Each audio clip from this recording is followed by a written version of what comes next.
on this, a most important day, American presidential inauguration day, and there is a connection, I should think, Martin Luther King Jr. Day. And Tamara, the reason why I say there is a connection, I was listening to most of Donald Trump's speech, which was captivating. I mean, it's one of those deals, folks.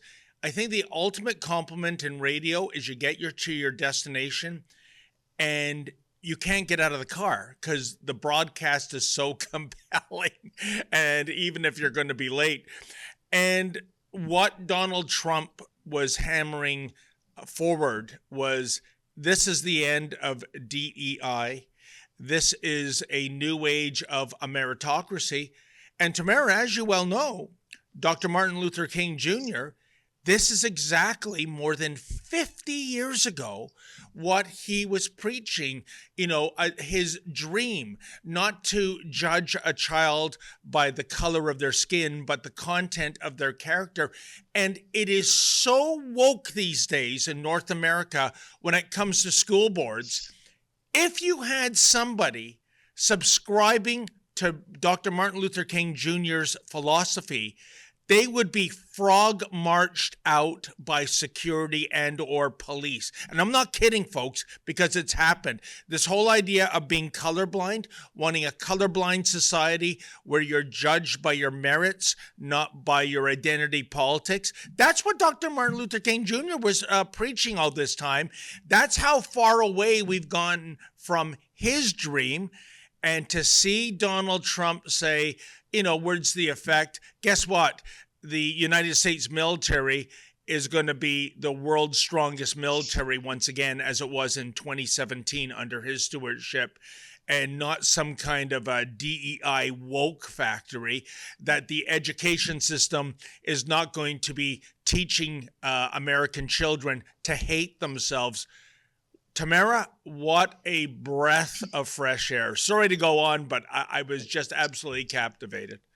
It really was. And I was listening with bated breath to the entire inauguration speech. And for those of us who are joining us on our live stream, sorry, we just kind of swooped right in there.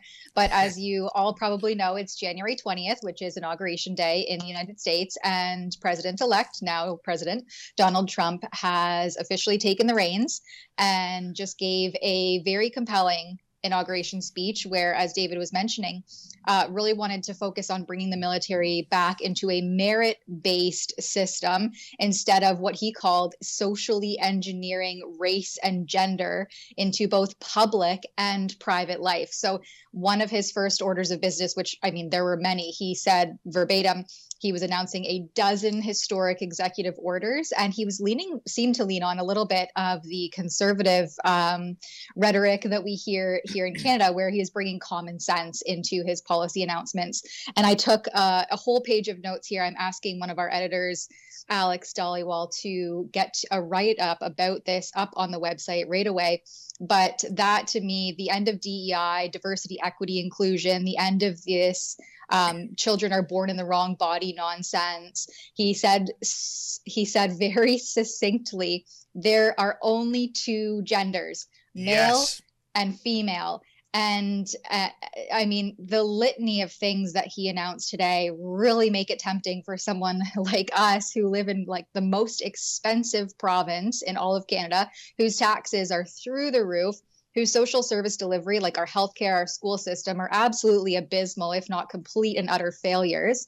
That the announcement that and the inauguration speech that Trump just delivered makes it very tempting to move into the United States. And not only that, but this looming threat of a tariff war between the United States and Canada is very concerning for anyone, that is paying attention. But for us who don't agree with the policies being put forward by these various levels of government that are going to only escalate those tensions, this is all very much uncharted territory in our lifetimes. And Trump is really focusing on, as he stated, an American first model. And I just so wish we could see that same vigor and leadership from anyone here in Canada. We have a conservative opposition party, but I personally don't think they're strong enough. I have not heard very aggressive strategic policies put forward by any of our political parties like we just heard from Trump. And Tamara, I just want to back up to what you said. earlier when Donald Trump said there are only two genders. And I was jolted in the seat of the Menzoid-mobile as I was listening to this. And does that not speak volumes, Tamara Ugolini, about how far we've gone with this BS wokeism and DEI and all the rest of it? That when someone speaks the truth, that there are only two genders, that is jolting. As a, to me, that is an incredible indictment of how far the outrageous progressive liberalism has gone. And I'll tell you something. I can imagine the ringleaders of the radicalized rainbow mafia are having a meltdown already and planning demonstrations and protests and sit-ins and what have you.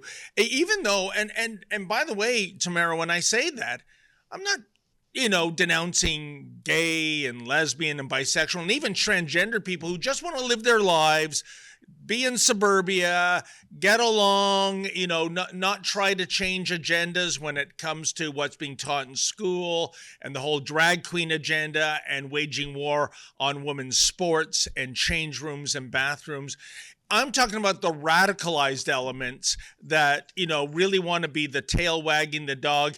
Well, guess what? The U.S. president for the next 4 years has said there are only two genders. And by the way, I should point out, Tamara, if you were to wear a T-shirt in the region of Waterloo proclaiming that, and somebody called by law or police, you will be charged under their new so-called hate speech laws. I believe that ridiculous amendment is being challenged in the courts as we speak.